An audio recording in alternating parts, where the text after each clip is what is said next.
શિયાળામાં કેવા કપડાં પહેરવા જોઈએ? શિયાળો આવતાની સાથે અલગ અલગ વેરાયટીના કપડાં સ્વેટર બજારમાં આવતા હોય છે. પણ ઘણા બધા એવા કાપડ આવતા હોય છે જે આપણી ચામડી માટે નુકસાનકારક છે. અથવા ઘણા બધા એવું ઊન આવતા હોય છે તેને પહેરવા પછી ખંજવાળ આવવા લાગે અથવા સ્કિન ઇન્ફેક્શન થઈ છે. ત્યારે એવા સમયે શું કરવું એ જાણવું સૌથી મહત્વનું છે, કારણ કે શિયાળામાં સ્કિન કેર એ સૌથી મહત્વનું છે. ત્યારે એ તમામ બાબતોનું ધ્યાન રાખવું ખાસ જરૂરી બની રહે છે. ઘણીવાર આપણે ઊનના વસ્ત્રો પહેરી લેતા હોય છે, પરંતુ વાસ્તવિકતામાં આપણે કપડાની પસંદગી બહારના વાતાવરણ મુજબ કરવી જોઈએ.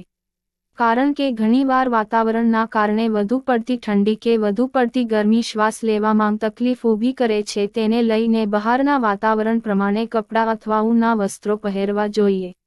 અથવા એક કાપડના લેયરને અલગ અલગ લેયરમાં એક સાથે પહેરી શકી